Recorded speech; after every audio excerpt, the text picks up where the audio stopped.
बगुला आपने देखा होगा, बगुला बड़ा दंभी प्राणी होता है।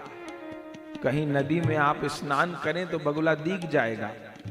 बगुला एक पैर पे खड़ा होता है और ऐसे आंख बंद करके, उसको देख के लगेगा बहुत बड़ा तपस्वी है ये, लेकिन वो तपस्या कुछ नहीं कर रहा होता है। वो सरोवर में, तालाब में, नदी में एक पैर पे खड़ा हो जाएगा और वो तपस्या कर रहा है ऐसा लगता है, पर वो तपस्या नहीं, ध्यानवान नहीं कर रहा होता, वो मछलियां ढूंढ रहा होता। मछली बेचारी भोली भाली आ जाती है कि ये तो आंख बंद करके खड़ा है, पर वो मछली की ही बाट में खड़ा होता है। वो जैसे पैर के पास से मछली आती है, गप से मछली को खा जाता है। तो इसलिए संसार में कहावत भी है इसकी, बगुला भक्ति है। बगुला भक्ति माने दिखावटी की भक्ति। तो हम लोग प्रयास करें कि हम लोग यथार्थ में भक्त बने।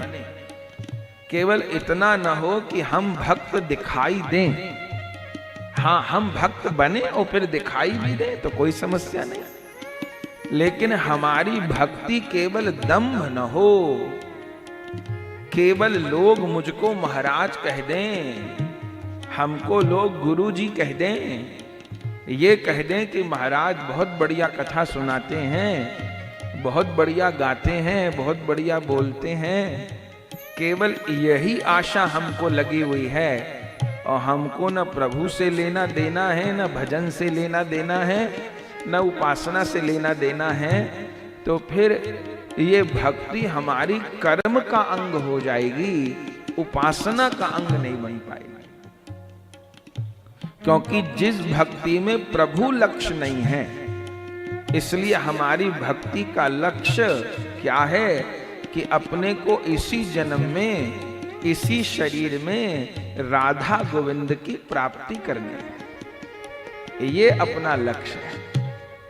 अब सारी कुछ भक्ति करके, उपासना करके, कथा सुन के, कथा कह के एक ही चीज अपने को मांगनी है कि सुख शांति घर आवे, कष्ट मिटे तन का, सुख शांति घर आवे, कष्ट मिटे तन का।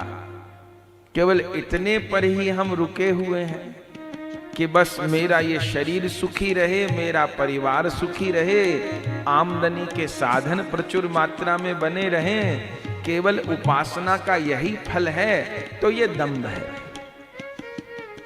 ये सब चीजें अपने को प्रारब्ध से मिल जाएंगी। असलियत ये है कि इन चीजों में भक्ति का कोई रोल ही नहीं है। पर अभी कलयुग में ऐसा समय आ गया है कि 3 घंटा, 4 घंटा, 5 घंटा कथा हो रही है, बड़े बड़े आयोजन हो रहे हैं, बड़ी बड़ी बातें बताई जा रही है, लेकिन दिल दिमाग में ये घुसा दिया गया है कि सारी भक्ति का फल ये है कि मैं सुखी रहूं, मेरा परिवार सुखी रहे। इसके आगे की तो कोई बात है ही नहीं। और सारी कथा में केवल यही उपाय बताए जा रहे हैं कि शरीर कैसे सुखी रहे और आमदनी के साधन कैसे बढ़ जाए। तो ये कथा तो भवसागर से पार करने के लिए थी कि भवसागर में डालने के लिए थी।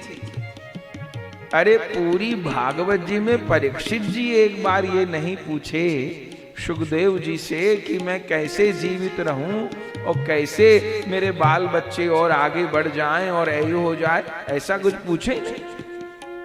परीक्षित जी तो भागवत जी में एक ही बात पूछे कि मुझको कैसे 7 दिन में श्री कृष्ण के चरण कमल प्राप्त हो जाए।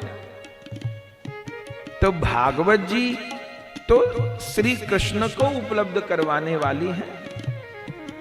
तो कहते हुए यही भावना है और सुनते हुए यही भावना है, तब तो भागवत जी श्रवण किए, अन्यथा कहां किए।